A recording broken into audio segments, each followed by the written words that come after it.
संजय उवाच मूलम श्री गुरुदत्तः संस्कृतानुवादः डॉक्टर संजीवः संस्कृत भारती नवदेहली।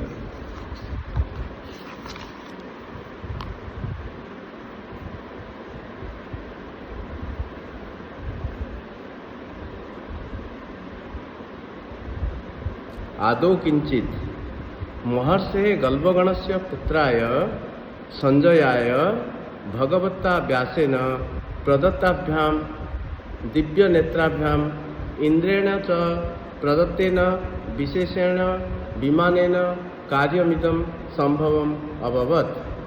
महर्षे गल्वगणस्य पुत्राय संजयाय महर्षि गल्वगण के पुत्र संजय के लिए भगवता व्यासेन प्रदत्ताभ्याम दिव्य नेत्राभ्याम भगवान व्यास जी के द्वारा दिया गया दिव्य नेत्रों के द्वारा च प्रदत्तेन विशेषण विमानेन और जो विशेष विमान दिया गया था कार्यमिदं संभवम अभवत्, ये कार्य संभव हुआ। ये कार्य कैसे संभव हुआ? भगवान व्यास ने संजय को दिव्य नेत्र दिया और एक विशेष प्रकार की विमान दिया जिसके वजह से यह कार्य संभव हुआ। कुरुक्षेत्रे जायमानस्य महाभारत युद्धस्य दैनिकं सजीवं चित्रणं संजयेन कृतम्। कुरुक्षेत्र में जायमानस्य महाभारत युद्धस्य जो महाभारत की लड़ाई हो रहा था, महाभारत युद्ध जो चल रहा था, उसका दैनिकम सजीवम चित्रणम प्रतिदिन का सजीव चित्रण संजय न कृतम संजय के द्वारा किया गया था। भगवता व्यासेन महाभारत नामक ऐतिहासिक ग्रंथ लिखित। भगवान व्यास ने महाभारत नाम का एक ऐतिहासिक ग्रंथ लिखा।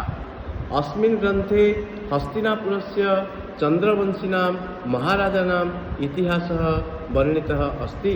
अस्मिन् ग्रंथे, इसी ग्रंथ में, इस महाभारत ग्रंथ में हस्तिनापुरस्य चंद्रवंशिनां महाराजानां चंद्रवंशी राजाओं का इतिहासः वर्णितः अस्ति।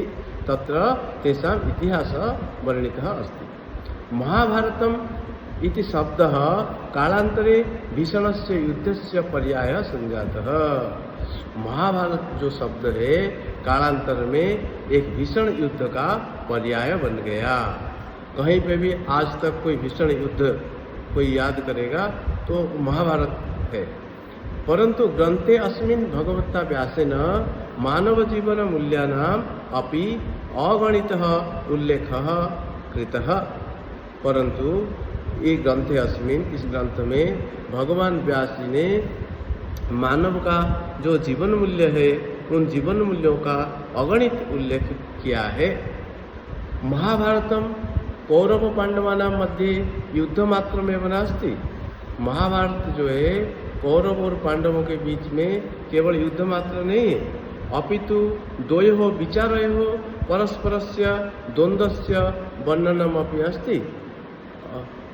ये केवल उनके बीच की लड़ाई का वर्णन नहीं है, अपितु दो परस्पर विचारों का, द्वंद्वों का वर्णन है।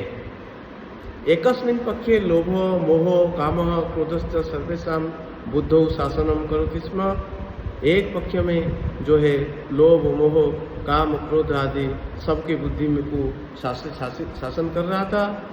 एकत्र धृतराष्ट्रस्य पुत्रमोह, एक तरफ धृतराष्ट्र का पुत्र मोह, दुर्योधनस्य व्यसनम, शकुनेः कुटिलता, भीष्म पितामहस्य सद्गुण विकृति, अनैतिकम अधर्मश्च पश्यतः अपि मौन साधनम। भीष्म पितामह का जो मौन था और शकुनी का जो कुटिलता, दुर्योधन का व्यसन, धृतराष्ट्र का पुत्रमोह, प्रतिशोधस्य ज्वालायाम दह्यमान दानवीर सुतपुत्र कर्णः, और प्रतिशोध की आग में जो जल रहा था दानवीर कर्ण, सद विचाराणाम दुर्बल पक्ष विदुर। विदुर जो है उनके पास बहुत सारे सद्विचार थे परंतु वे एक दुर्बल पक्ष थे। प्रतिशोधाय प्राप्त जन्मा श्रीखंडी, और जो प्रतिशोध लेने के लिए जन्म लिया था श्रीखंडी, और अपरत्र सत्यम धर्म